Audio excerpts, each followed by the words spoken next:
پوری دنیا اس وقت ایک کراس روڈز پر ہے، ایک turning point of the history ہے۔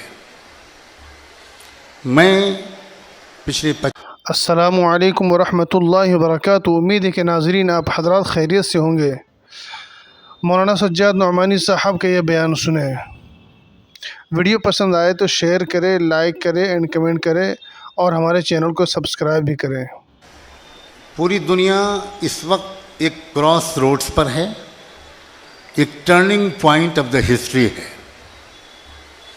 میں پچھلے 50 سال سے عالم دنیا کی ہسٹری کا مطالعہ کر رہا ہوں اور پورے وثوق کے ساتھ کہتا ہوں کہ ورلڈ آرڈر چینج ہونے والا ہے، ایک نیا نظم دنیا کو ملنے والا ہے۔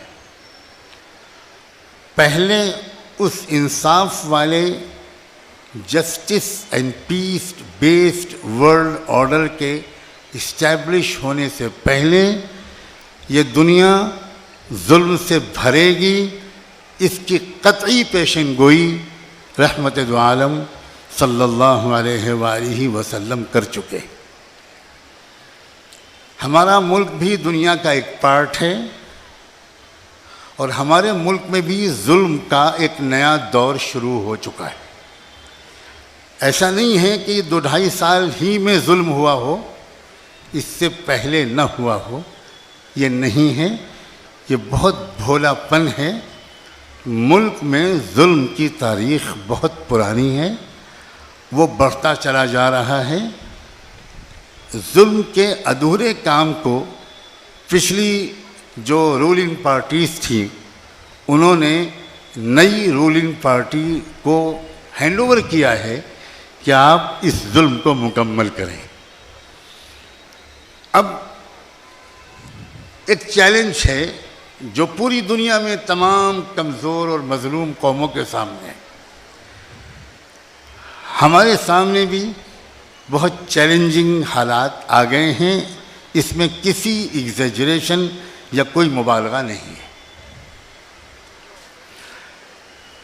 تیسری بات، تاریخ کی ایک گواہی ہے اور میری بہنوں، میں چاہتا ہوں کہ آپ دل کے کانوں سے میری اس بات کو سنیں۔ آپ کا جذبہ، آپ کا شعور، آپ کی یہاں موجودگی اس کی گواہ ہے۔ تاریخ کی ایک گواہی ہے کہ اکیلے مردوں نے کبھی بھی کسی چیلنج کے مقابلے میں کامیابی حاصل نہیں کی۔ عورتوں کا ایکول پارٹیسپیشن، برابر کا حصہ چیلنجز کے مقابلے میں جب کبھی رہا ہے تو ان مظلوم اور کمزور قوموں نے ان چیلنجز کے مقابلے میں کامیابی حاصل کی۔ کاش کہ وقت ہوتا اور میری صحت اجازت دیتی تو میں تاریخ کے بہت سے نمونے آپ کے سامنے پیش کرتا۔ کیا اللہ کے خلیل اور مکمل انسانی تہذیب کے بانی سیدنا ابراہیم علیہ السلام کا قصہ حضرت حاجرہ کی قربانی کے تذکرے کے بغیر مکمل ہو سکتا؟ سلام ہو، لاکھوں سلام ہو حضرت حاجرہ کے عزم و حوصلے پر، ان کی وفا پر، ان کے یقین پر، ان کے توکل اور تقوی پر، کہ انہوں نے ایک نازک ترین موقع پر جبکہ وہ اکیلے اپنے دودھ پیتے بچے کے ساتھ ایک بے آب و گیا وادی میں تھیں اور ان کے شوہر حضرت ابراہیم اللہ کے حکم سے ان کو تنہا چھوڑ کر کہیں جا رہے تھے، اس وقت حضرت حاجرہ نے جو اسٹینڈ لیا، جو مضبوط موقف اختیار کیا، اسی کی برکت ہے خانہ کعبہ، اسی کی برکت ہے چشمہ زمزم، اسی کی یادگار ہے صفا و مروہ۔ اور میں آپ کو یہ بات بتانا چاہتا ہوں کہ اس ایک عورت کی قربانی کو اللہ نے ایسا اپریشیٹ کیا کہ قیامت تک کے لیے اس دو پہاڑیوں کے درمیان دوڑ دوڑ کے چلنا لازمی کر دیا اور فیصلہ کر دیا کہ تم نبی ہو یا ولی ہو یا عام انسان ہو، تمہارا حج اور عمرہ اس میری وفادار بندی کے نقش پا پر سر کے بل چلے بغیر مکمل نہیں ہوگا۔ یہ ہے عورت کی قربانی کا مقام اللہ کے ہاں۔ آپ اگر اسلام کی وفادار بن گئیں اور آپ نے اسلام کی حفاظت میں اپنا کردار ادا کیا، تو میں یقین کے ساتھ کہتا ہوں جس قدر کی نگاہ سے اللہ نے بی بی ہاجرہ کو دیکھا تھا، اسی قدر کی نگاہ سے اللہ آپ کو دیکھے گا۔ کیا حضرت موسیٰ علیہ السلام کی زندگی کا واقعہ ان کی عظیم، بہادر، حوصلہ مند، صاحب ایمان ماں کے تذکرے کے بغیر مکمل ہو سکتا ہے؟ یہ موسیٰ کی ماں تھی، ظالم ترین سسٹم کے اندر رہ رہی تھی۔ آپ تصور نہیں کر سکتی کہ کیا سسٹم تھا۔ ایک قوم کے کس گھر میں، ایک قوم کے کچے پکے کسی گھر میں کسی بیٹے کے پیدا ہونے کے بعد اس کو زندہ رہنے کا حق اس حکومت نے چھین لیا تھا اور حکم دیا تھا کہ بنو اسرائیل کے کسی بھی گھر میں اگر بیٹا پیدا ہو تو اس کو فوراً قتل کر دیا جائے۔ آج ہمارے جوانوں کو مارا جا رہا ہے، عجیب و غریب طریقے سے انکاؤنٹر کیے جا رہے ہیں۔ یہ ایک تھوڑا سا نمونہ ہے۔ تاریخ تو بتاتی ہے کہ ایک بچے کو جینے کا حق نہیں تھا، پیدائش کے بعد ماں کی گود سے چھین کر اس کے گلے پہ چھری پھیر دی جاتی تھی۔ انہی حالات میں اسی قوم کی ایک عورت کو اس مالک نے ایک پیغام بھیجا، اور عورتوں میں آپ کو مبارکباد دیتا ہوں کہ اس پیغام بھیجنے کے لیے اللہ نے وحی کا لفظ استعمال فرمایا۔ قرآن میں وحی کا لفظ استعمال فرمایا گیا۔ غیر معمولی اعزاز ہے۔ اس عورت کو یہ سگنل بھیجا کہ ڈرو مت، گھبراؤ مت، آرام سے اپنے بچے کو فیڈ کرو۔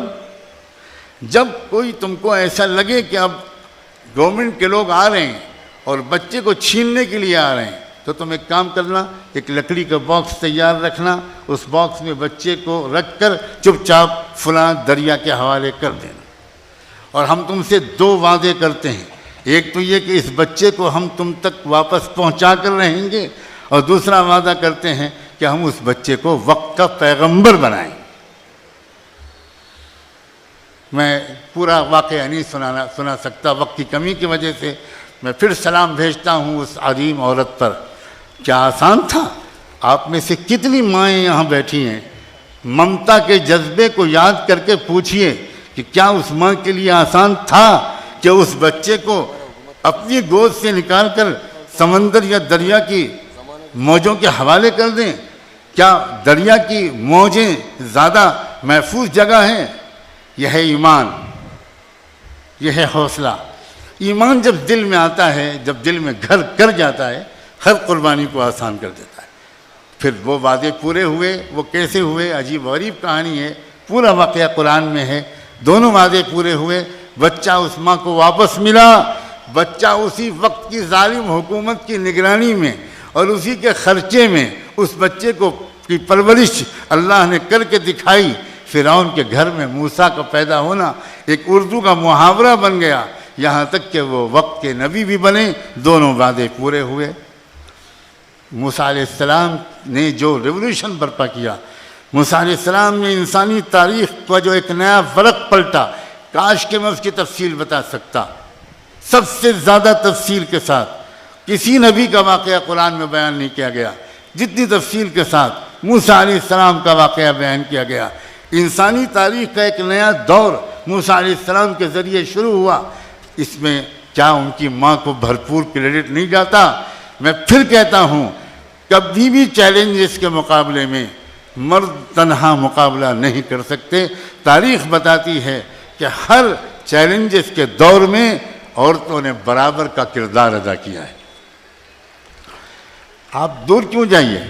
سب سے پہلے سیدہ خدیجۃ الکبریٰ کی زندگی پر بھی تو نظر ڈالیے۔ یہ کوئی اتفاق تھا؟ خدا کی کائنات میں کوئی چیز اتفاق سے نہیں ہوتی، ہر چیز ویل پلانڈ ہوتی ہے، ہر چیز ویل پروگرامڈ ہوتی ہے۔ ذالک تقدیر العزیز العلیم۔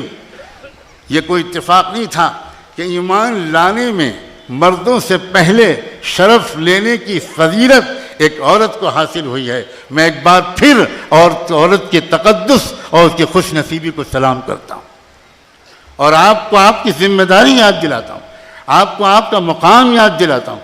اللہ تعالیٰ یہ کر سکتا تھا کہ کسی مرد کو پہلے ایمان لانے کا شرف ملتا، لیکن نہیں، قیامت تک آنے والی اللہ نے اپنی بندیوں کو ان کا اسٹیٹس یاد دلانے کے لیے تقدیر یہ بنا دی کہ سب سے پہلے محمد مصطفیٰ صلی اللہ علیہ وآلہ وسلم کو نبی ماننے کا شرف ایک عورت کو ملے گا۔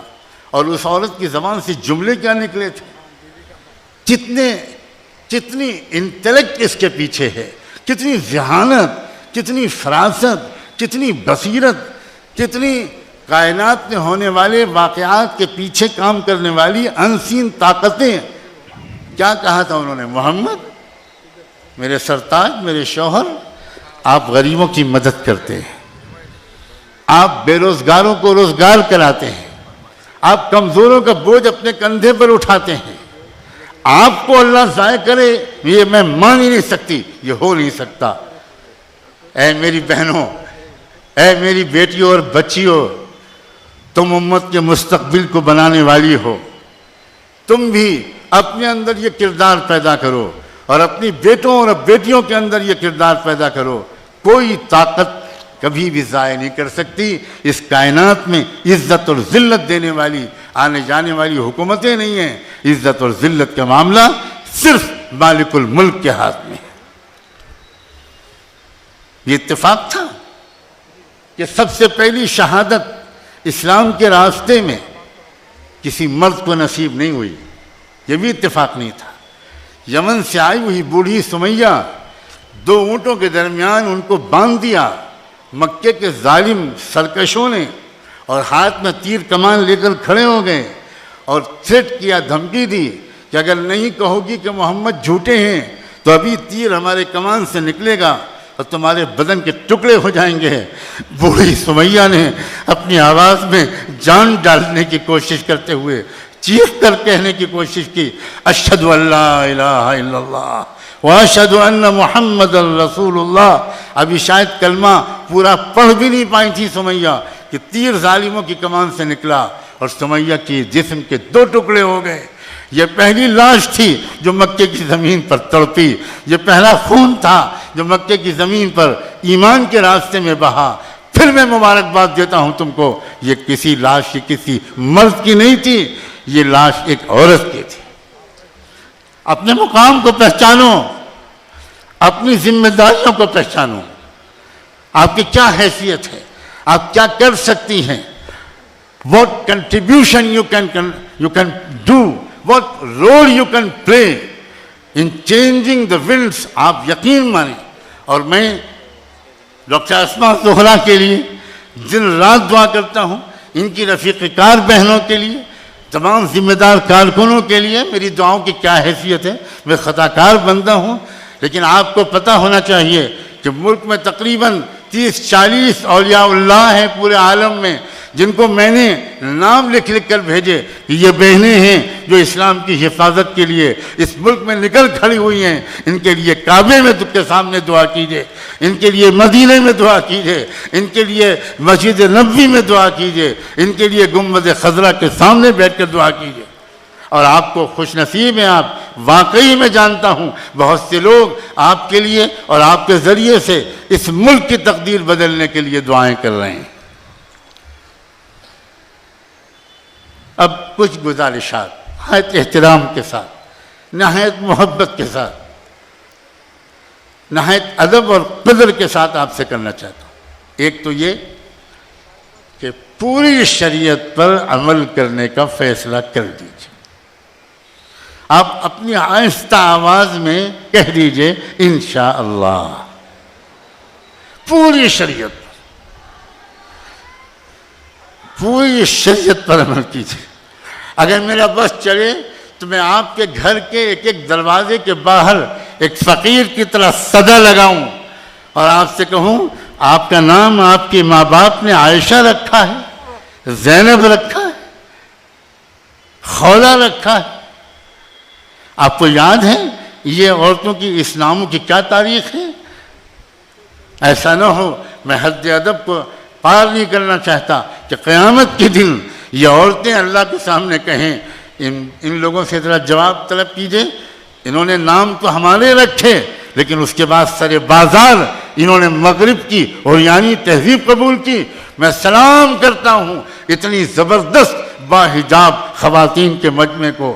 آپ کی بیٹیاں، آپ کی بہویں، آپ کے شاگردنے، آپ کی اسٹوڈنٹس، اور آپ ڈاکٹر ہیں تو آپ کی پیشنٹس، پلیز سب کو کنوینس کیجئے محبت کے ساتھ، گریجولی، کہ عزت، سلامتی، ترقی، امن، تحفظ، نجات، یہ سب کچھ محمد مصطفیٰ کی غلامی کرنے